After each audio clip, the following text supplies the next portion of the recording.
이제 기도를 드릴 때 우리가 하나님 앞에 아래에서 위로 기도를 드리잖아요. 그렇죠? 우리 내 기도를 들어달라고 하나님 앞에 기도를 드리지만 기도는 우리가 하나님께 드리는 기도만 있는 게 아닙니다.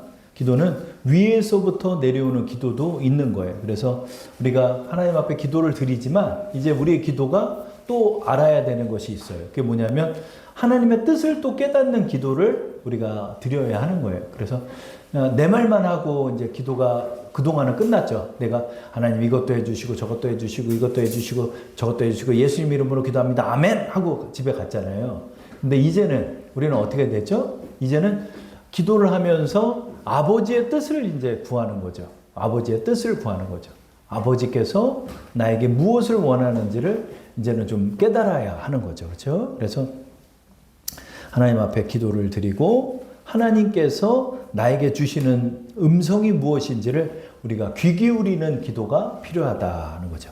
그게 꼭 방언, 통병과 예언만 있는 게 아니에요. 그래서 방언, 통병과 예언이라는 은사는 위로부터 내려오는 기도죠. 그래서 하나님께서 이제 말씀을 하시는 거죠. 그래서 하나님께서 우리를 향한 말씀이 무엇인지를 은사로서 말씀하는 것도 있겠지만 여러분 예언의 은사, 방언과 방언, 통변의 은사가 없어도 하나님 앞에 간절히 기도하는 자들은 위로부터 내려오는 하나님의 계시의 음성을 들을 수 있다는 거죠.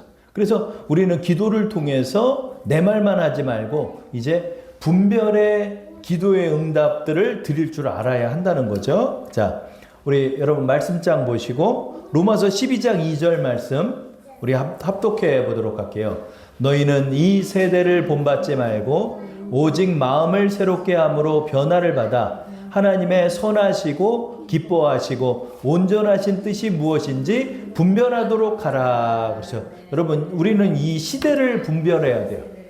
이 시대를 분별할 줄 알아야 되는 거예요. 하나님께서는 하나님께서는 선하시고 기뻐하시고 온전하신 뜻을 우리에게 갖고 있다는 거죠. 하나님의 뜻은 먼저는 선하다 하는 거죠. 하나님의 뜻은 선하다. 하나님은 선하신 분이에요. 그래서 하나님은 여러분에게 해코지하지 않으세요. 하나님은 해코지하지 않으세요. 하나님은 선하신 분이에요. 그리고 하나님은 기뻐하시는 분이에요. 또 하나님 뜻은 온전해요. 그렇죠? 그래서 내가 어려운 일을 당한다 할지라도 그 속에는 하나님의 선한 뜻이 담겨 있다는 거예요. 그 속에는 하나님의 선한 뜻이 있다는 거죠. 그래서 우리는 하나님을 신뢰하면서 기도를 통해 분별해야 하는 거예요. 분별해야 돼요. 그래야 하나님의 뜻을 우리가 깨달을 수 있는 거예요. 야곱이 그랬죠. 야곱이 이제 고향으로 돌아왔을 때 하나님이 야곱에게 원한 뜻은 뭐냐면 너 고향을 지켜라. 가나안 땅에서 벗어나면 안 된다. 아버지가 물려주신 그 땅 안에서 너는 신앙 안에 바로 서는 가정을 만들어야 된다. 하나님이 그 사명을 줬어요. 그래가지고 어떻게든 그 가정을 우리 가나안 땅, 지금의 이스라엘 땅을 떠나지 않고 그 자리를 지켰어요. 그런데 13년 동안 죽은 줄 알았던 11번째 아들 요셉이 살았네? 요셉이 이집트의 총리가 됐다는 거예요. 그러더니 이제 야곱이 죽을 때가 돼가자 이제 연락을 해온 거예요. 아들이. 아버지 가나안 땅을 떠나서 이집트로 내려오세요. 제가 이집트 총리니까 제가 지금 이스라엘 땅으로 갈 수는 없고 아버지가 그 가정들을 다 이끌고 내려오시면 제가 아버지를 봉양하겠습니다. 이렇게 소식을 전해온 거예요. 근데 지금까지 야곱은 가나안 땅을 지키는 게 순종이었어. 그런데 아들은 지금 이집트로 내려오래. 그러면 하나님의 뜻이 반하잖아요. 그래서 야곱이 기도하는 거야. 하나님, 어떡하죠? 지금 온 땅에 지금 가뭄이 들어가지고 지금 이스라엘 땅에서는 살 수가 없습니다. 근데 그동안 제가 평생 동안 가나안 땅을 지키며 살았는데 이제 내 아들을 따라서 이집트로 내려가야 할지 아니면은 이 땅을 굶어 죽더라도 내가 지켜야 되는지 말씀해 주옵소서. 하나님께 기도를 하는 거예요. 그랬더니 하나님께서 그 밤에 나타나서 야곱에게 말씀하죠. 우리 그 장면 볼까요? 창세기 46장 3절이죠. 읽어보겠습니다. 하나님이 이르시되 나는 하나님이라 내 아버지의 하나님이니 애굽으로 내려가기를 두려워하지 말라. 내가 거기서 너로 큰 민족을 이루게 하리라. 아멘. 그러니까 여러분, 이게 20년 전에 내가 성령 받은 게 중요한 게 아니라니까. 20년 전에 막 불 받아가지고 뜨거웠어. 근데 지금 캄캄하면 지금 하나님의 뜻을 모르는 거예요. 그러니까 매 순간마다 하나님을 의지하면서 하나님이 내게 말씀하시는 게 무엇인지를 알아야 돼. 알아야 돼, 하나님. 그래서 이번에 하나님 앞에 기도했더니 하나님 내려가래. 내려가래. 그러니까 그 음성을 따라 이집트로 가솔들을 이끌고 야곱이 내려간 거예요. 왜? 하나님께서 내려가라고 얘기를 했으니까. 그래서 여러분 매 순간마다 하나님의 뜻을 구해야 돼요. 하나님의 뜻을 구하면서 깨달아야 돼. 옛날에 이렇게 하라고 그랬다고 지금도 그렇게 하는 건 아니야. 지금 하나님이 내게 말씀하시는 바를 우리는 깨달아야 한다는 거죠. 그래서 이제 내려갑니다. 근데 재밌지? 내려갈 때 70명으로 내려갔는데 400년이 지나서 이집트를 탈출할 때는 200만 명이 돼서 나오네? 이게 놀라운 거예요, 여러분. 여러분, 한 가정이 국가를 어떻게 이루어? 한 가정이. 물론 12명의 아들 낳았어. 근데 여러분 윗세대 여러분의 어머니 아버지가 7, 8명 난 분 많아요. 그때는. 대여섯 명씩 애들 낳았어요. 근데 여러분 몇백 년 지났다고 그래서 그게 국가가 돼요? 안 되잖아. 근데 여러분 400년 지나서 야곱이 12명 낳거든요. 12명 난 그 12명이 몇 명이 됐어? 장정만 60만 명의 아녀자들과 아이들 또 여자아이들까지 다 쳐서 200만 명은 좋게 됐다는 거죠. 왜? 하나님께서 그 당시에 이집트의 초강대국가 안에다가 야곱의 집안을 넣어서 보호해 준 거야. 400년 동안. 만약에 이스라엘 땅에 있었으면 수없는 전쟁을 해야 돼. 그러니까 하나님의 새로운 방법으로 어떻게 계획하셨다? 이집트 안에서 그 새가 불도록 하나님 보호하셨다는 거예요. 여기에 하나님의 온전하신 뜻이 있다는 걸 400년 후에 모세가 깨달았지. 야, 하나님이 이런 방법으로 이스라엘을 민족을 만드셨네. 정말 아브라함과 약속하셨던 것처럼 하늘의 별과 같이 많은 민족을 만드셨네. 놀라운 역사가 일어난 거예요. 아브라함은 아들 하나 딱 낳는데 그 아들 하나가 430년 후에 200만 명이 돼서 나오니 그게 놀라운 역사 아니에요? 그런데 그 당시에 내려갈 때는 이해가 안 됐지. 왜? 뭐 가나안 땅을 지키라고 그랬다가 또 이번에는 왜 내려가라고 그래 하나님이? 모르지만 하나님의 뜻에 순종해서 그 땅을 내려갔더니 하나님께서 이집트 안에서 이스라엘 민족을 보호해 주시는 그런 섭리가 있었다는 걸 깨닫게 된다는 거죠. 이처럼 여러분 우리가 기도를 하면서 하나님께서 지금 나에게 어떤 길을 선택하라고 하는지를 기도하고 나가는 거예요. 그때 하나님께서 우리에게 말씀하는 거예요. 그래서 하나님으로부터 듣는 기도가 필요하다. 제가 이런 설교를 드린 적 있죠? 그런 것처럼 아버지, 제가 지금 여차여차해서 지금 이러한 상황이고 제가 이러한 어려움들이 있는데 하나님 어떻게 하면 좋을까요? 하나님 앞에 기도하는 거예요. 예전에는 내 말만 하고 기도가 끝났다면 지금은 하나님 말씀해 주세요. 그렇다고 그래서 하나님이 갑자기 은서가 하고 뭘 말씀하는 건 아니지만 하나님 앞에 기도를 드리고 하나님의 음성을 들으려고 하면 갑자기 뭐 드라마를 보다가도 깨닫게 되고요. 갑자기 내가 이렇게 생활하다가 하나님이 나한테 이걸 원하는구나를 그때서야 비로소 깨닫는 거야. 그때서야 비로소 깨닫는 거야. 하나님이 이걸 원하는구나. 저 같은 경우는 내가 목사가 돼야 되는구나 하는 걸 저는 깨달았어요. 제가 목사가 된다고 그래서 한국 교계를 뭐 뒤바꾸고 그런 건 아니지만 제 인생 전체를 통해서 깨닫게 된 것은 나는 하나님의 사람으로 부름받은 사람이었구나. 그런데 내가 세상 좋아서 그렇게 나가다가 하나님 앞에 이렇게 혼나고 이렇게 어려움을 당한 거였구나. 알겠습니다, 하나님. 제가 늦은 나이에 38살이지만 38살에 제가 신대원 들어가겠습니다. 그래서 38살에 신대원 들어가서 41살에 졸업하고 그리고 곧바로 개척해서 지금까지 오게 된 거예요. 여러분, 우리가 우리의 삶 속에서 하나님의 뜻을 구하면 하나님의 선하시고 기뻐하시고 온전하신 뜻이 있다는 걸 알게 되는 거야. 알게 되는 거야. 알게 되는 거야. 하나님 감사합니다. 감사합니다. 그래서 우리가 하나님의 뜻을 구하고 나가는 거예요. 그럴 때 하나님의 뜻을 우리의 삶 속에서 깨닫게 된다는 거예요. 야곱이요, 하나님의 사람이에요. 그런데 여러 가지 우여곡절을 많이 겪어요. 그래서 야곱이 이런 표현을, 저는 험악한 세월을 산 사람입니다. 이렇게 바로 왕에게 고백하는 장면을 우리가 봐요. 야곱이요, 하나님 앞에 깨닫는 거예요. 하란 땅에서 고향으로 이렇게 돌아오는데 형이 400명의 장정을 이끌고 와서 나 죽이려 할 때 야복강가에서 하나님을 붙잡고 기도하는 거예요. 하나님, 나 좀 살려주세요. 나 좀 축복해 주세요. 형이 나 죽이러 옵니다. 나 죽는 거 하나 이제는 두렵지 않습니다. 그런데 내 자식들, 내 아녀, 내 부인들 다 죽이고 이렇게 될까봐 이게 두렵습니다. 하나님 앞에 그렇게 처절하게 기도하는 거예요.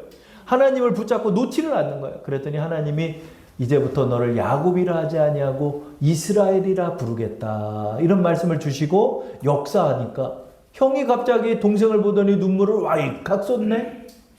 20년 만에 만난 동생이 그렇게 사랑스럽네.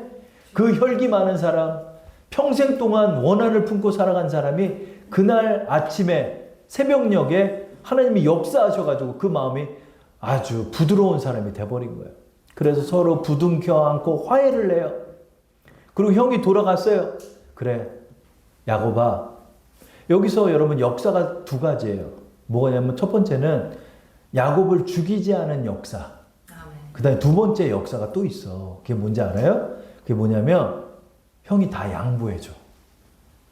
다 양보. 야, 너 그때 아버지 눈 안 보일 때 내 옷 입고 가서 아버지 속여서 축복받았지? 그 재산 다 내 거야. 이러질 않는 거야. 야, 너 이스라엘 땅에서 네가 장자권을 유지하라고 하나님이 그러셨으니까 너가 아버지 모셔. 나 세일산으로 떠날게. 그러고 떠나. 여러분 안 그래. 에서가 야곱 거를 뺏을만 하잖아요. 근데 하나님께서 마음을 준 거야. 아멘. 그래가지고 그걸 다 야곱한테 물려주고 자기는 세일산 가가지고 거기서 정착해서 살아요. 이것도 하나님의 역사야. 사람이요 안 그래요. 사람이 여러분 그 욕심이 일어나는 거예요. 욕심이 그 얼마나 그 돈 앞에서요 사람이 어떻게 변하는지 몰라요. 그거는 아무도 보장할 수 없는 거예요. 그렇기 때문에 성령 은혜 아래서 걸어가야 돼. 성령의 은혜 아래서. 그래야 하나님 붙잡아 주시는 거예요. 근데 야곱이 하나님 앞에 기도하고 난 다음에 하나님이 그랬잖아요. 하나님의 은혜로 이렇게 바로 섰잖아요. 그죠? 그런데 그때 긴장이 딱 풀렸네. 하나님이 주신 사명이 뭐예요? 가나안 땅으로 가야 되는데 가나안 땅으로 가기 전에 아이고 이 형하고의 문제가 해결됐네. 아이고 다행이다. 고향으로 돌아가기 전에 여기서 좀 정착 좀 하자. 그리고 거기서 몇 년 동안 또 눌러 앉다가 그만 세상으로 빠져버리는 거예요. 세상으로 빠져버려요. 그래가지고 가나안 땅에 들어가지 않고 숫곳이라는 곳에서 집을 짓고 그렇게 살아가는 거예요.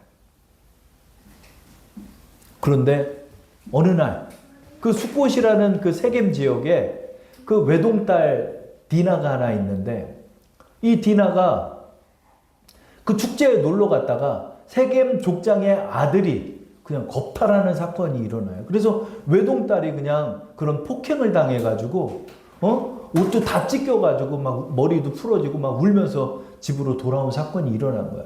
그랬더니 그 오빠, 둘째 오빠, 셋째 오빠 레위와 시므온이 열받아가지고 밤에 가가지고 그 족장들을 전부 다 죽이고 거기에 있는 물건들을 약탈까지 해가지고 왔네.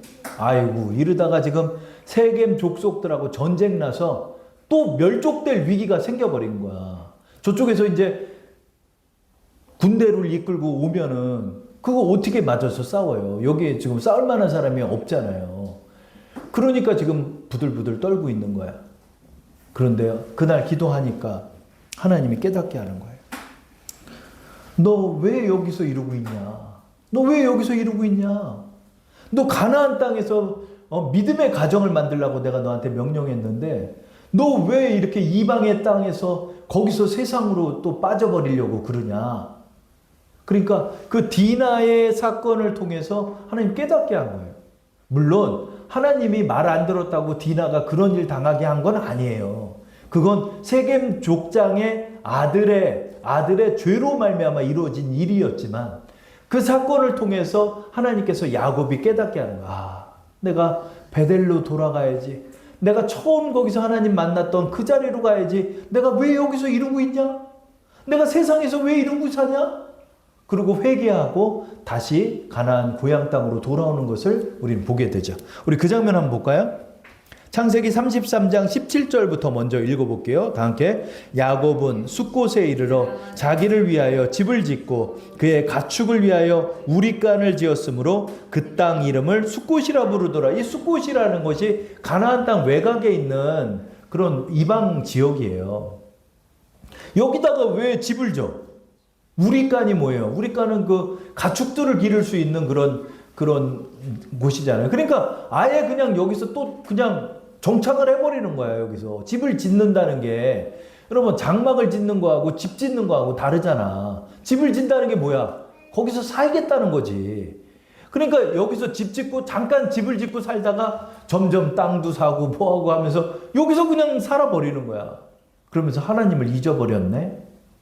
그 천하의 야곱이 하나님 잊어버리고 세상에 살아서 세상 돈 버는 거에 빠져서 그렇게 산 거를 깨달은 거예요. 그리고 그날 밤에 하나님 앞에 회개하는 거예요. 내 딸이 그런 꼴 당하고 내가 잘못했구나. 내가 왜 여기서 살았나.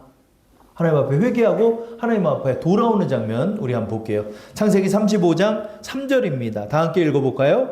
우리가 일어나 베델로 올라가자.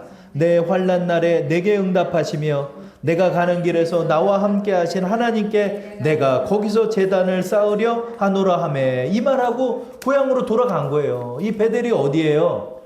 형이 나 죽이겠다고 그래가지고 형 피해서 지팡이 하나 들고 도망가는데, 도망가다가 그날 저녁에 너무 늦어가지고 돌베개 베고 이렇게 자다가 거기서 하나님 만난 거예요.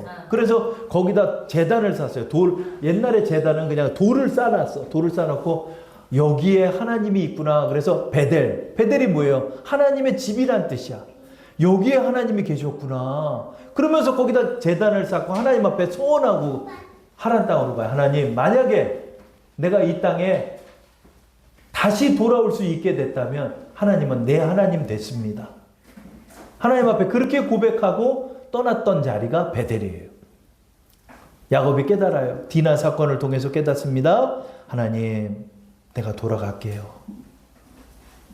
하나님 처음 만났던 거기에다 내가 제단을 쌓고 하나님 앞에 예배드리는 삶을 다시 시작하겠습니다 하고 고향으로 가서 아버지를 만나고 이제 식구들을 만나서 거기서 정착하면서 야곱은 말년을 보내게 됩니다. 왜? 이게 하나님의 뜻이니까. 결론을 맺을게요. 여러분, 우리가요 하나님 앞에 기도하고 정직한 판단을 내려서 결정을 내릴 때 하나님의 은혜를 주시기도 해요. 그런데 또 하나님께 뜻을 구하고 나가면 하나님 저에게 말씀하는 거예요. 너 이 길이 맞다. 너 이렇게 걸어야 된다. 응? 너 이런 판단으로 이렇게 걸어가야 된다. 그러면 내 삶이 해석이 되는 거예요. 하나님 앞에. 아, 하나님이 나한테 이걸 원하는구나. 하나님 인도해 주세요. 하나님 인도해 주세요. 그러면서 하나님 앞에 기도하는 거예요. 그럼 하나님께서 내 삶을 인도하시는 거예요. 여러분, 하나님은 선하시게 여러분의 길을 인도하시는 거예요. 여러분들이 이걸 기억하면서 어떠한 길 가운데서도 하나님은 내게 선한 뜻을 갖고 계시다 하는 것을 기억하면서 하나님 앞에 그 뜻을 구해보세요. 이제 기도할 때 그 뜻을 구하면 하나님께서 이런 뜻이 있다는 걸 여러분에게 알게 하실 거예요. 그래서 그 뜻을 가지고 기도하면서 하나님의 뜻을 깨달아 순종하는 여러분 되기 바랍니다.